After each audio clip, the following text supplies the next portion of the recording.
स्वामी गुरुदेव भगवान कहते हैं कि बक्सर में एक मुनि है जिनका परिचय बताते हुए कह रहे हैं क्या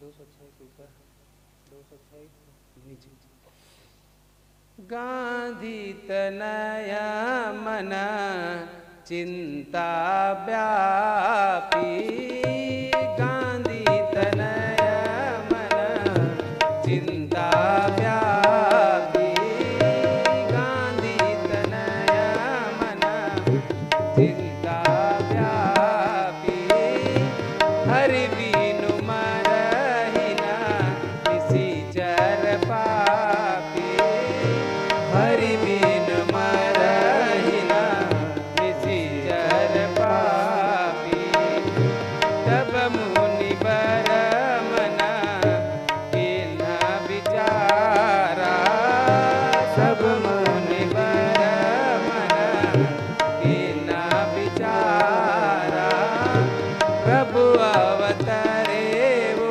हरन मही भारा प्रभु अवतरे वो हरन मही भारा एहु मीस देखो पद जाई एहु मीस देखव पद जाई गरीबी नती आना दो भाई गरीबी नती आना दोनों भाई ज्ञान विराग सकल गुण अयना ज्ञान विराग सकल गुण अयना सो प्रभु मैं देखब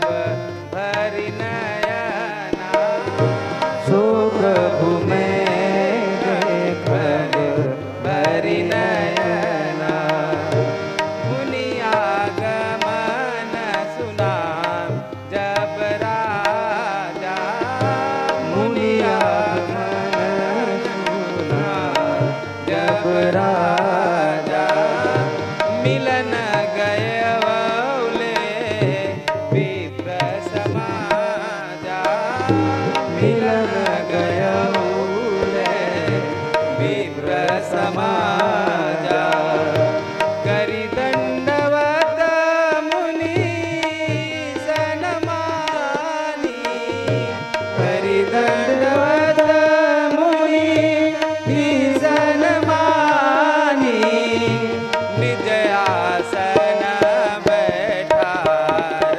दियानी निज आसन बैठार दियानी निज आसन बैठार दियानी निज आसन बैठार दियानी सीताराम राम राम सीताराम राम राम सीताराम राम राम सीताराम राम राम सीताराम राम राम सीताराम राम राम सीताराम राम राम सीताराम राम राम सीताराम राम राम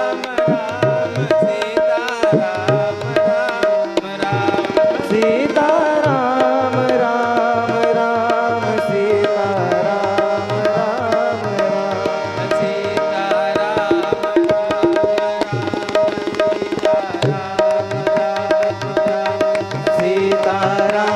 राम राम सीताराम राम राम सीताराम राम राम सीताराम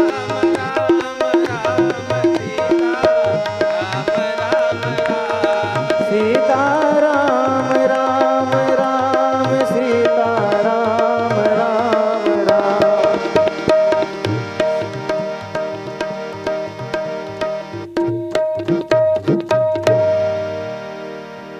बक्सर में एक महामुनि है जिनका नाम है विश्वामित्र जी महाराज। विश्वामित्र जी महाराज सोचने लगे कि भगवान अवतार ले लिए हैं, क्यों ना जाके भगवान को उनके भाई के साथ मांग के ले आया जाए। यह मन में कामना करते हुए विश्वामित्र जी अयोध्या धाम गए और भगवान को भाई के साथ मांग के ले आए। क्यों? यज्ञ की रक्षा करने के लिए। क्यों? विश्वामित्र जी बोले कि ये दुष्कर पापी भगवान से ही मरने वाले हैं, ऐसे मरने वाले नहीं हैं। तो यज्ञ रक्षा के लिए आश्रम आए। प्रभु विश्राम किए, रात्रि आश्रम में आने के बाद फिर सुबाहु को धाम पहुंचाए अपने, और मारीच को छोड़ दिए। बिन फर बाण मार के कई 100 योजन दूर जाके गिर गए। अब भगवान प्रातः काल यज्ञ की रक्षा किए और जनकपुरी से, मिथिला नगर से दूत संदेशा लेकर आए विश्वामित्र जी के पास कि धनुष यज्ञ होने जा रहा है मिथिला में, तो आपको पधारना है प्रभु। तो भगवान राम जी से विश्वामित्र जी कहे कि मेरा निज विश्वास है प्रभु कि आपके आने से मेरा यज्ञ सफल हो गया है। मुझे विश्वास है कि आप अगर जनकपुरी चलेंगे ना तो वहां का भी यज्ञ सफल हो जाएगा। राम जी आनंदित हो गए।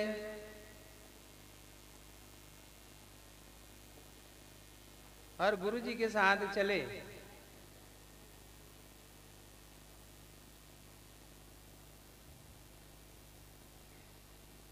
बीच में प्रसंग आता है बाबूजी, बहुत सारे प्रसंग है, किसको किसको सुनाते रहे। 3 दिवसीय कथा में जितना हो सके प्रभु की लीलाओं का आनंद लेते हुए आगे बढ़ते हैं।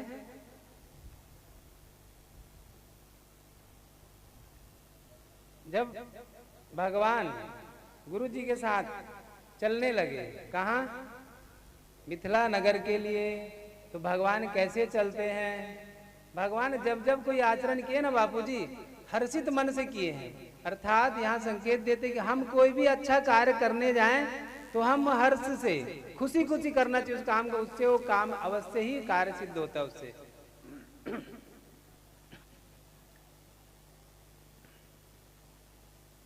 और जाते जाते भगवान लक्ष्मण भैया और गुरुजी राम जी एक साथ चलने लगे। कैसे चले? गुरुदेव भगवान कहते, धनुष यज्ञ सुनी रघुकुल नाथा, धनुष यज्ञ सुनी रघुकुल नाथा, हर्षि चले मुनि पर के साथा, हर्षि चले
मेरे प्रभु कृपा निधान रामचंद्र जी भैया लक्ष्मण जी के साथ गुरु जी के साथ मिथिलापुरी जाने लगे। अब मिथिलापुरी जाते समय बीच में अचानक से जाते जाते राम जी रुक गए। और राम जी रुक गए तो विश्वामित्र जी देखे और पूछे, राम कैसे रुक गए पुत्र? तो राम जी कहे कि गुरुजी ये एक आश्रम से प्रतीत हो रहा है गुरुजी, यहाँ आश्रम ऐसा लग, इसकी दिव्यता ऐसी लग रही है कि ये कोई आश्रम होगा मुनि का, लेकिन गुरुजी ना यहाँ कोई पशु है, पक्षी, ना कोई जीव जंतु, कोई नहीं है, एक वीरान सी पड़ी हुई है। वीरान होने के बावजूद ऐसा प्रतीत हो रहा है कि ये किसी तपस्वी का आश्रम होगा गुरुजी। और प्रभु ऐसा बोलते बोलते अचानक से गुरुजी बोलते, गुरुजी ये शिला कैसी गुरुजी, ये पत्थर शिला कैसी है गुरुजी? तो गुरुजी बोले विश्वामित्र जी की राम, कई पथिक इस रास्ते से जाते हैं और आते, नित्य है क्रिया। मैंने भी कई बार यहाँ से गया हूँ राम, लेकिन आज तक मेरी दृष्टि इस शिला पे नहीं पड़ी, आपकी कैसे पड़ गई प्रभु? राम जी कहे, गुरुजी मेरा स्वभाव ही ऐसी है गुरुजी, मेरे स्वभाव के कारण मैंने इसको देख लिया। राम जी कहते, गुरुजी जिसको कोई नहीं देखता ना गुरुजी, उसको ये राम देख लिया करते हैं, मेरा स्वभाव ऐसी है। जब गुरुजी यहाँ पे बोले राम, गौतम नारी श्राप बस उपल देहि धरी धीर, चरण कमल रज चाहती। गुरुदेव बोले, कृपा करो रघुवीर। भगवान मेरे प्रभु रामचंद्र जी, विश्वामित्र जी कह रहे हैं कि राम ये गौतम नारी है, श्राप बस ये पत्थर की बन गई है, और ये आपके चरण रज चाहती है। चरण रज के लिए आई प्रभु, आपका चरण रज पड़ेंगे तो पवित्र हो जाएगी, पावन हो जाएगी। आपके चरण रज चाहती है। रज माने धूल, चरण माने पैर, पैर से नीचे जो धूल लगा रहता है। तो भगवान के देखिए कई ऐसे कह देते हैं कि भगवान ने अहिल्या जी के ऊपर अपना पैर रख दिए थे, पैर नहीं रखे हैं भगवान। देखिए ब्राह्मणों की इतनी मान सम्मान करते हैं, तो क्यों ब्राह्मण स्त्री ब्राह्मणी पैर रखेंगे? नहीं रखे। इसमें स्पष्ट गुरु जी लिखे गोस्वामी जी कि चरण रज, रज माने अपने चरण के धूल को। अब भगवान तो खड़ाऊ पहने थे ना, रज कहाँ जाए? तो यहाँ पे भगवान अपना पैर निकाले खड़ाऊ से और नीचे धरती में रगड़े, और रगड़ के जो धूल थे, धूल के कणों को ले जाके अहिल्या माँ जहाँ पत्थर पे थे वहां झड़क दिया ऊपर से, और जैसे झिड़के मेरी माँ अहिल्या चैतन्य रूप में प्रकट हो गई। परोसना समझ सकते ना, इसमें दिखा परसत, परसद पद पावन। परसद जैसे हम भोजन देते हैं ना, तो भोजन में ऊपर से परोसते नहीं बते, ऊपर ऊपर, ये परोसना कहलाता है। तो भगवान अपना चरण रज परोस दिए, ऊपर से झाली ले जा झड़क दिए। तो जैसे चरण रज प्राप्त की मेरी माँ अहिल्या जी, चैतन्य हो गई, नारी रूप में खड़ी हो गई। देखिए ये जो छंद है ना बहन, ये छंद है समस्त माताओं को, बहनों को, मतलब हम संपूर्ण महिला जाति को ये छंद नित्य कम से कम 3 बार इसका अध्ययन करना चाहिए। इससे क्या प्राप्त होगा? इससे सबसे पहली आपकी जन्म जन्म की जो कष्ट है, दुख है, जो पीड़ा है, वो मिट जाएगा। और दूसरा, भगवान के चरणों में परम पद को प्राप्त होगे, मोक्ष मिलेगा, भगवान के चरणों में प्राप्त होगा। और जीते जी आप इस जीवन में रहते हुए परम आनंद से रहेंगे, और जब भगवान बुलाएंगे ना, तो जाने के बाद भी मोक्ष प्राप्त, भगवान के धाम में ही आपको जगह मिलेगा। ये कथा कहती है। ये जो छंद है, इसको आप सभी माताएं बहनें नित्य 3 बार अध्ययन करिए। जीवन में आपको कभी किसी भी प्रकार का कष्ट नहीं होगा। ये मेरे गुरुदेव भगवान कहते हैं, गोस्वामी जी। छंद है, सुनिए छंद करिए आप सभी माताएं बहनें, कम से कम 3 बार नित्य पाठ करिए, घी का दीपक जला के। कभी जीवन में आपको किसी भी प्रकार का कष्ट नहीं होगा, समस्त कष्टों को हर लेंगे। ये छंद है चौपाई, ये छंद है। परसत पद पावन शोकन सावन, प्रगट भई तप पुंज हरि, देखत रघुनायक जन सुखदायक, सनमुख होई कर जोरी रही, अति प्रेम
जीव विलोचन भव भय मोचन पाहि पाहि चरण आई मुनि श्राप जो दीना अति बल दीना परम अनुग्रह में माना देखे ओ हरि लोचन हरि भव मोचन यही लाभ शंकर जाना।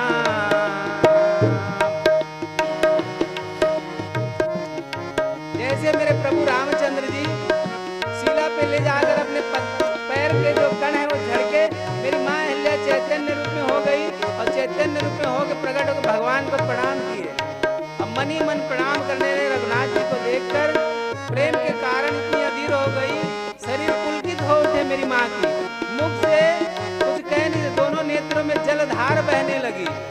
और फिर उसने मन ही मन धीरज धारण किए और प्रभु को पहचान लिया कि ये तो मेरे प्रभु रघुनाथ जी है। कृपा भक्ति और भगवान ने उनको भक्ति दिए, कृपा प्रदान किए। तब अत्यंत निर्मल वाणी से भगवान की स्तुति की और प्रभु से कहने की कि प्रभु सब कहते हैं नाथ कि मुझे मेरे पति ने श्राप दे दिया है नाथ। तो राम जी कहे हाँ अभी अभी गुरुजी भी कह रहे थे। तो अहिल्या माँ कही प्रभु गुरुजी आप बोल रहे ना झूठ है प्रभु। अगर प्रभु मेरे पति ने मुझे श्राप दिया रहता है ना प्रभु तो आपका दर्शन कैसे होता ना। और प्रभु अगर जिनसे श्राप से आपको दर्शन का प्राप्त हो जाए नाथ, वो श्राप नहीं वो वरदान हो जाता है नाथ। मेरे पति ने मुझे वरदान दिया था प्रभु, आपका दर्शन हो गए नाथ। अहिल्या माँ हाथ जोड़ के भगवान से कहने लगी कि प्रभु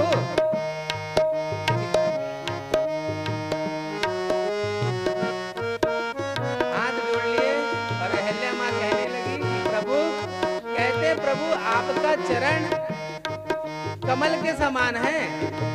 क्यों हम लोग स्तुति गाते हैं ना, चरण कमल पद कंज लोचन पंज पद पंजा।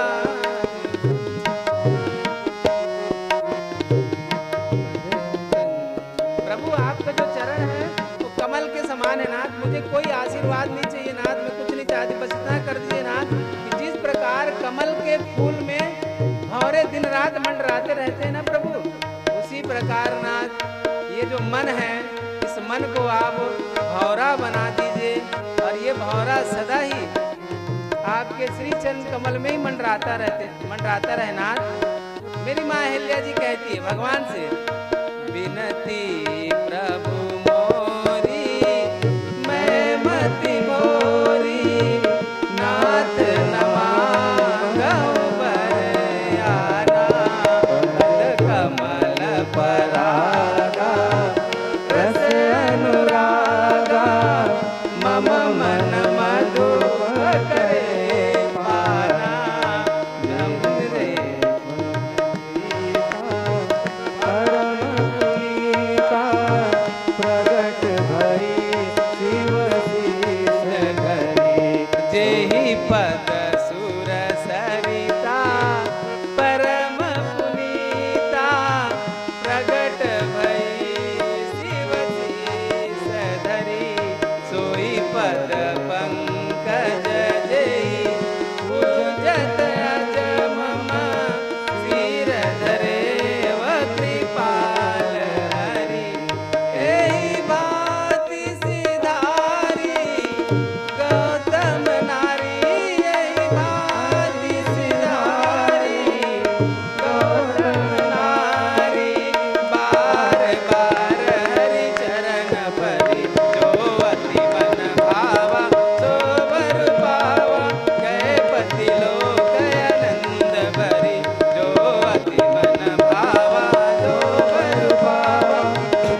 कमल के रज मेरी माँ अहिल्या के ऊपर पड़े, चैतन्य स्थिति में प्रकट हो गई और भगवान से कहने लगे, प्रभु जैसे भौरा दिन रात फूल में मंडराते रहता है, उसी प्रकार ये मेरा मन है ना नाथ, ये मेरा मन है ना प्रभु, सदा आपके चरणों में ही ना भौरा बन के मंडराता रहना नाथ, इसके अलावा कुछ नहीं चाहिए प्रभु, मन सदा आपके चरणों में रहे।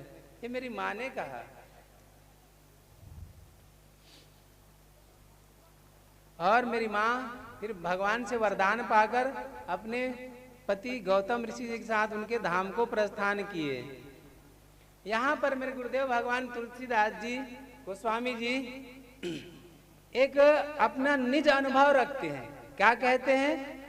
हस प्रभु दीन बंधु हरि, कस अस प्रभु तो कस प्रभु, हस प्रभु दीन बंधु हरि, कारण रहित दयाल। कौन से प्रभु?